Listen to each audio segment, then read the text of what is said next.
এবার আওয়ামী লীগ অধ্যুষিত, আওয়ামী লীগ প্রভাব বলয় থাকা এলাকাগুলোতে সাংগঠনিক চমক দেখাচ্ছে জামাত ইসলামী। ইনশাল্লাহ আগামী নির্বাচনেও আওয়ামী অধ্যুষিত এলাকাগুলোতে জামাত ইসলামী যথেষ্ট ভালো করবে। দর্শক, বাংলাদেশে আওয়ামী লীগ অধ্যুষিত এলাকা বলতে বেসিক্যালি গোপালগঞ্জকে বোঝায়। তারপরে ফরিদপুর, মাদারীপুর, বিশেষ করে ফরিদপুর, মাদারীপুর, শরীয়তপুর, এগুলোকে আওয়ামী লীগ অধ্যুষিত এলাকা বলা হয়। এমনকি গাজীপুরকে সেকেন্ড গোপালগঞ্জ বলা হয়। তো এই এলাকাগুলোতে জামাত ইসলামীর সাংগঠনিক ভিত্তি যথেষ্ট মজবুত হচ্ছে। দিন যত সামনে যাচ্ছে এই এলাকাগুলোতে জামাত ইসলামীর সাংগঠনিক পরিধি বৃদ্ধি পাচ্ছে। একেবারে প্রত্যন্ত অঞ্চল, ঘরে ঘরে জামাত ইসলামী পৌঁছে যাচ্ছে। এমনকি আমি অবাক হলাম যে গোপালগঞ্জের খবর নিলাম, গোপালগঞ্জের কোটালীপাড়া, মকসুদপুর থেকে শুরু করে এমনকি শেখ হাসিনার যে নিজ উপজেলা, সেখানেও জামাত ইসলামীর অনেক রকম রয়েছে এবং শিবিরের কার্যক্রম ভালোভাবে চলছে। বিশেষ করে গোপালগঞ্জের শেখ হাসিনার নিজ উপজেলা থেকে শুরু করে কোটালীপাড়া, মকসুদপুর, আশেপাশের সদর, এসব জায়গার মেধাবী শিক্ষার্থী যারা ঢাকায় পড়াশোনা করে তাদের একটা সিগনিফিকেন্ট অংশ শিবিরের রাজনীতির সাথে সম্পৃক্ত। এবং গোপালগঞ্জের টুঙ্গিপাড়া, কোটালীপাড়া বা মকসুদপুর আশেপাশের এলাকাগুলোর অনেকে ধর্মভীরু লোক আছে, কওমি মাদ্রাসা আছে, আলিয়া মাদ্রাসা আছে। তো এগুলোতে এতদিন তো জামাতের লোকজন একেবারেই নির্যাতিত ছিল, কেউ মুখ খুলতে পারতো না। শেখ হাসিনা এলাকায় জামাত, ইট ওয়াজ ইম্পসিবল। মাদারীপুরে শাহজাহান খানের এলাকায় জামাত করে, এটা একেবারেই খুবই ভয়ানক অবস্থা ছিল যে পরিচয় প্রকাশ করা। অন্যান্য জায়গার চাইতে এইসব অঞ্চলে যেহেতু আওয়ামী লীগের একক আধিপত্য ছিল, মানে রাষ্ট্রের মধ্যে আর একটা রাষ্ট্র ছিল, আওয়ামী লীগের মধ্যে আর এক আওয়ামী লীগ, আর এক রাজ্য, এক রাজ্যে আর এক রাজা, এরকম। তো সেই সব জায়গায় জামাত বা ভিন্ন মতের লোকজনের অবস্থা খুবই খারাপ ছিল। তো দর্শক, এখন 5 আগস্ট পরবর্তী সময়ে জামাত ইসলামী এই এলাকাগুলোতে অত্যন্ত চমৎকারভাবে সাহসিকতার সাথে এগিয়ে যাচ্ছে, জনগণের ব্যাপক সাড়া পাচ্ছে এবং জামাত নেতারা এই আওয়ামী লীগ অধ্যুষিত এলাকাগুলো চষে বেড়াচ্ছে।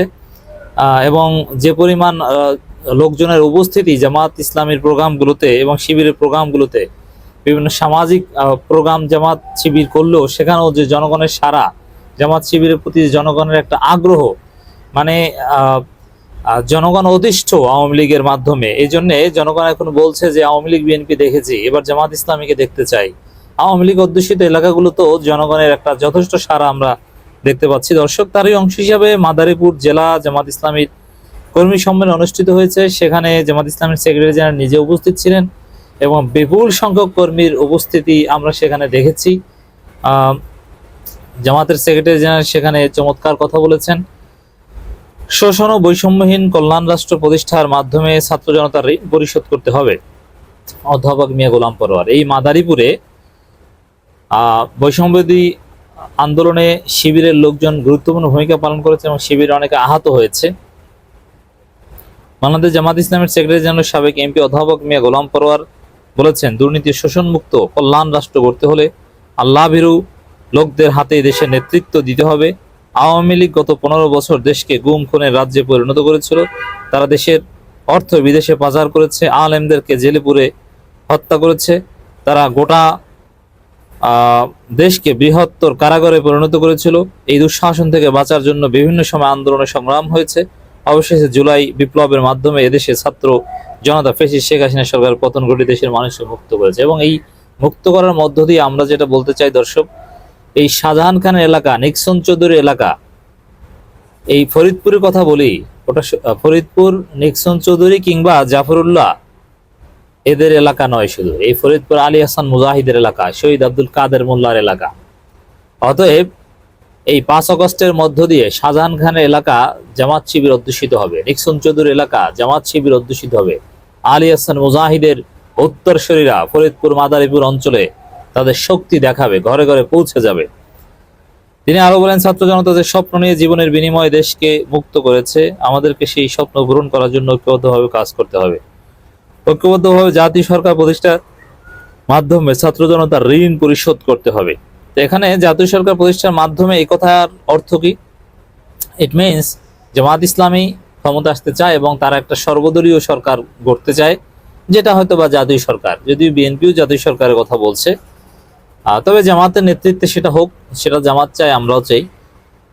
মাদারীপুর জেলা জামাতের উদ্যোগে জেলা মুক্ত মঞ্চে আয়োজিত কর্মী সম্মেলনে প্রধান অতিথির বক্তব্যে তিনি কথা বলেন। এই মুক্ত মঞ্চ এলাকায় জামাত ইসলামী এভাবে ওপেন প্রোগ্রাম করবে আর জামাতের কেন্দ্রীয় সেক্রেটারি জেনারেল উপস্থিত হবে, it was impossible before 5th August, but now it has been possible. তো দর্শক, তো এভাবেই জামাত আরো হামিদুর রহমান আজাদ থেকে শুরু করে জামাতের আরো কেন্দ্রীয় নেতারা বক্তব্য রাখেন।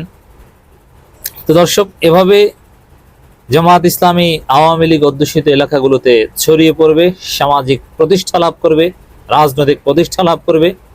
আসছে স্থানীয় সরকার নির্বাচনে জামাত ইসলামী চমক দেখাবে ইনশাল্লাহ।